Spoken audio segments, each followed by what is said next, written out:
One more quarterback in the same tier of, damn, okay, very, very good player that did a whole lot. Maybe some people think this guy will be higher, but no, he's number 4 for you. You like him a lot. You were high on him in the draft. You said this guy should be going higher than he was being taken. You've always been high on him. Your number 4 quarterback is Lamar Jackson, the MVP, Baltimore Ravens, right?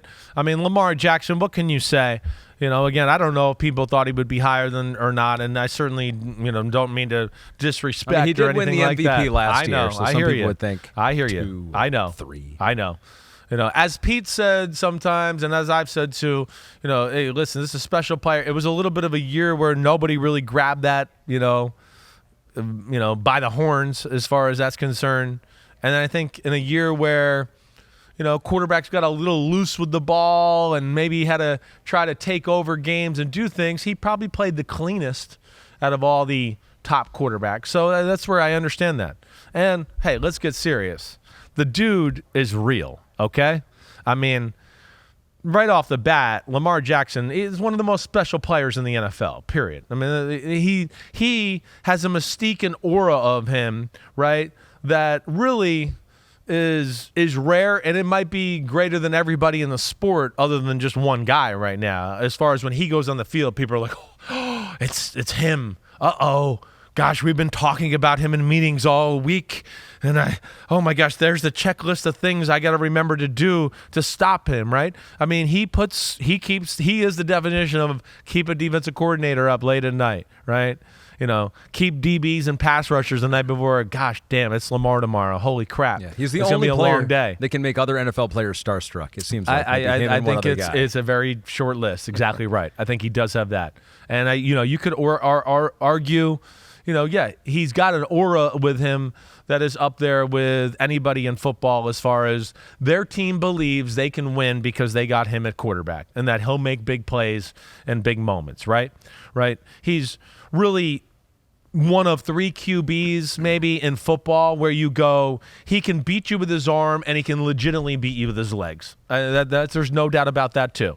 It's like, wait, he can go in the pocket and be 30 for 40 and 340 yards and 3 touchdowns and no interceptions, or it could be a day where it's ugly throwing the ball, the defensive plan's good, and maybe he's only 14 for 21, but he's got 90 yards rushing, and he made a bunch of scrambles on 3rd down to throw the ball and get a first down that, really won't go on the stat sheet for all that great of a completion, but you go, man, there was nothing open, he got pressure, and he got 6 yards on a first down, and the clock kept going and whatever. Mm-hmm. He's got, that stuff, there's value to that, right?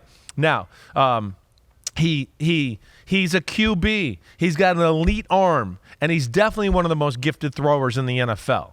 Now, I mean, he throws the ball with power, right? Another guy, arm angles, all of that, through the roof good. I mean, through the roof good. In fact, he'd be a guy that a little bit, like I've said to Stafford at times, where I'd go, wait, why are you throwing a sidearm here? The pocket's perfect. Just like throw it and, give it the old and get into it all the way there.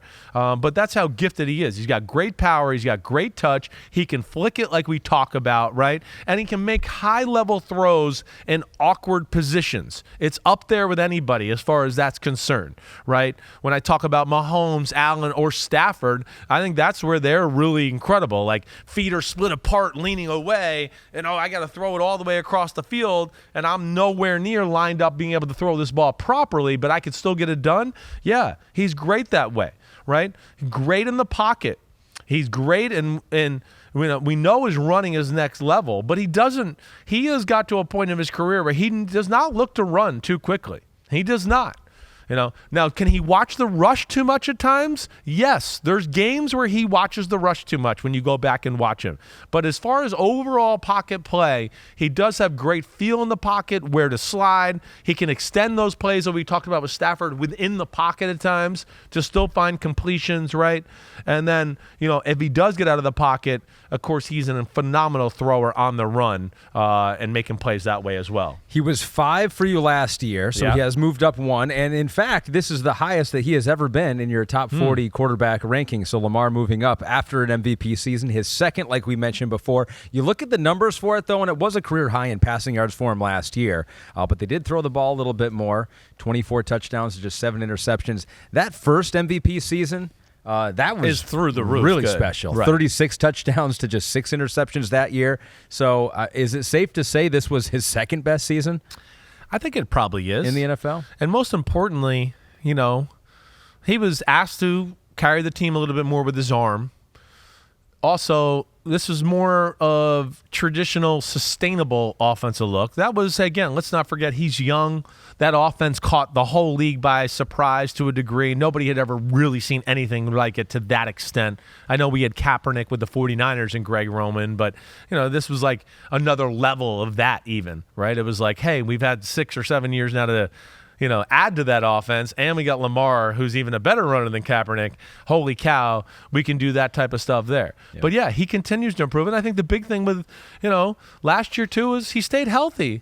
Let's not forget the 2 years before that, he missed the end of the season, and one of those years they went to the playoffs without him.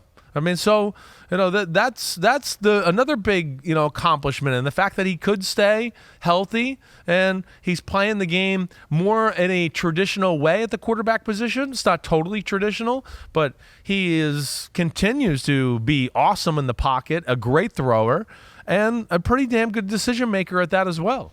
The narrative on him, MVP caliber. But will he ever reach the mountaintop? So much like Dak Prescott, much like Matthew Stafford before he went to the Rams and won the Super Bowl, the question is going to be, can he win the big one? Can he win in the playoffs? Now, in the playoffs, he performed very well second half against Houston. He did not perform as well in the AFC Championship game, but you can blame that more on the game planning than Lamar Jackson himself. Can he execute and be surgical in those type of games? That's our last piece we need to see. Those big games where defenses are exotic and they're talented, right? And now we got to be – it can't just be, I made a big throw to Zay Flowers here and I had a big scramble. It's like, no. These guys are good, and we're going to have to go like on some drives where – you're in the pocket, and we're going to have to make like 7 top-notch decisions and throws consistently. Maybe none of them are great highlight throws or anything like that to get down the field and work it down the field that way, right? That would, to me, is where we're going here, and you're leading me in the right direction, right? If I had to get into the negatives with him, is that he plays too much one-on-one ball. Too much one-on-one ball. Oh, this guy's one-on-one. I'm just going to throw it to him no matter what. And I just want to. There's a time and a place for that. It's not always just like, hey, I know my guy's good and we're just going to throw one-on-one. They don't have Jamar Chase over there or Tyreek. Then you do that all the time. They have Nelson Aguilar. Right. They got good, but I don't know if they have that guy yet that you just go, oh, he's one-on-one. We're definitely throwing to him no matter what. I think there's a little too much of that. You heard me with the rush. The rush for sure. There's moments where he can go, and a lot of these top guys can be like this. So this is not just negative on him. Sure. But he can be, yes, you have moments in games where you go, oh man, his eyes are not downfield, right? And he is totally looking at the rush too much. Now, he's one of those guys too that has that gift of being able to see the rush and get completions down the field, right? And that's incredible. But what you see really in the games he struggles and stuff like that, again, and this has kind of been a thing for 2 or 3 years. You've heard me talk about with this other guys. Hey, the game's crazy. Blitzes, Spags coming with blitzes you don't know where. You got to be prepared. What's your what-if plan? Wait, what if this comes and I'm not prepared? Where can I get the ball out quickly and get it out? Maybe get a completion or just avoid danger and not get sacked, right? Get something positive out of the play.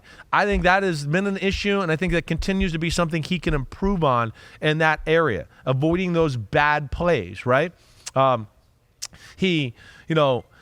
In those games when it becomes a little bit of like the exotic blitzes, the Browns, the Chiefs, those games, right? Those are the games where it tends to be, wait, I'm going to go back into run mode a little bit more because I don't know where the pressure's coming today, right? And instead of hanging in the pocket and trying to beat the game that way, he tries to just go, I'm going to just physically get it done with my great ability here. And that's just hard to do on a consistent basis and not always going to be conducive to winning big game football in the playoffs that way, right? There's got to be a blend there, right? And when the game became like that, and any of those games that were like that, he tends to leave the pocket too quickly because now he's been confused a few times or the blitz snuck up on him. So now anytime he feels any pressure at all, he goes, I just got to get out. I've been good at getting out my whole life, so I'm going to do that, right? Now, it's not always, and it's certainly better than it was early in his career. There's no doubt about that. But again, if I had things that I could look at to go, he could get a little bit better in that, it'd be those games, right? You know, some of the guys would talk about or whatever else. Like, you know, Stafford played Cleveland, right? They were bringing crazy blitzes against him, but he knew like, oh, wait, oh, no, they fooled me. I got a blitz over here. Let me fade away. I know I got a guy coming over here right now that I can get the ball out quick, right? Or, right, like, oh, there might be a crazy blitz here. Let me check the protection. Or, ooh, I like this route against this blitz. And now it's a one-on-one, and now it makes sense for me to throw that one-on-one ball. Those are little things I think he can get a little bit better at. Or just like, oh, I got fooled by the blitz, but I'm going to hang in there because I know Mark Andrews is about to come open over the middle. Boom, oh, yeah, I got hit, but whatever. And sometimes he runs instead. And I think those are things where he can get better. That's all I'm saying. Why do you have Lamar ahead of Matthew Stafford? You just mentioned those things that Stafford does better than Lamar. Is it just that the running ability and the outside the pocket stuff is that much better? I think so. I think he still gives you more avenues that way, right? And like, I mean, man, and I hope I'm not doing a discredit. Lamar makes so many great throws and plays in the pocket. He really does. More so than early in his career? Definitely. He's gone to another level in that department. He is truly a passer. I don't look at Lamar and just go, oh, he's fighting demons. He wants to run, right? You know, the last demon he's fighting is those blitz and whatever ones that I just explained. But he wants to be in the pocket, and he wants to dice you up with his right arm. And he makes incredible throws. He's a great down-the-field thrower. He's a great, in-between RPO. I got to fit it in here. Or I mean, he's great. There's so many throws he makes where you go, a lot of football is going to get sacked here, or they're not even going to get this ball off, and he gets it off, and he gets a completion for 20, right? So those are the things there. Yes, it's the quarterback nuance, maybe a little more experience, like I talked about with Stafford getting it too, that he just could up his game in that department. But, yeah, I mean, still, throwing is special, right? It's up there. I'm not going to say it's Stafford, but it's not too far from there. He can flick the ball. He can do all of that. But, yes, then the playmaking ability, and I think the aura of what he brings to the table, plus you can design some quarterback runs with him still and go, whoa, we're about to run for a 70-yard touchdown with our quarterback. Yeah, that puts him above Stafford. I'm curious what it's going to look like this year, because obviously you're doing this ranking outside of the team environment. You're not putting offensive line or skill players. That's not a factor in your decision on where to rank these guys. But as far as him feeling safe in the pocket and protected, it helps if he is – confident in the guys he has in front of him. And so they've had a lot of turnover on the offensive line from their starters on the O-line last year to the projected starters coming up in 2024. I mean, how might that affect Lamar this year? That's where, hey, the Ravens are sneaky, like a lot of changing parts for a team that went to the AFC Championship game. I don't think really the general public realizes it. I have people, I've talked to people at the weight room or whatever all the time and kind of get into these conversations every now and then about the Ravens and go, yeah, look at them. Look at how many new parts they got there. That's where also I think it'll be paramount for Lamar to, again, year 2 in the Todd Monken offense, take even more control, more blitz checks, more things at the line of scrimmage, all of that. Better anticipation. As I'm talking about, like I'm saying, oh, that blitz is coming. This guy's about to come out of the break, right? Let me just loft it over in that general area, and boom. He does that, but I'm saying he can do it at a better, consistent level, right? That's where, too many like Stafford, I wrote, too many throws off the back foot or off platform for no reason, right? Where I'm like, we're leaning on our back foot, and it's just like, wait, that ball was over the middle off target, and like you didn't need to be off your back foot. Like, I don't know why you did that, right? There's definitely a little too much of that where I'd be like, yeah, why? You're just too good. That's too easy. Like, come on, don't do that to yourself, right? And the last thing I'll say, and I think another thing that puts him over Stafford, when he gets hot, he can take over the game to a level that you just haven't seen many people in the history of football be able to take over a game. When he starts to get in a blend of, damn, I'm dicing you up with my right arm and I'm making good decisions and then I'm making a few plays running and doing all that, it literally takes the life out of teams. You can literally see them like, let me stick the dagger in my chest a little farther. I mean, he really has that. The 49er game would show it to you more than any. The 49er game, he took their soul.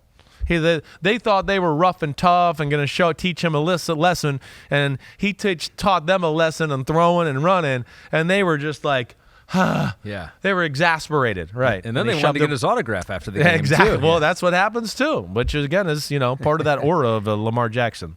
Lamar Jackson, elite quarterback. He is in your damn okay tier, along with Matthew Stafford, along with Justin Herbert. We close that tier. Yo, what's up? Thanks for watching, homies. You know it's the off-season, but there's no off-season with Chris Simms Unbuttoned. It's the NFL. It goes all year around, all right? So hit subscribe, please, to hear my thoughts on your favorite team, your favorite quarterback, and, hey, how this season might unfold as we get ready for the 2024 season. We got a better picture, clearer look now that the draft is over, free agency. We know who's playing quarterback for certain teams. So, again, thanks for watching, and remember to subscribe. Peace out, homies. Check you out soon.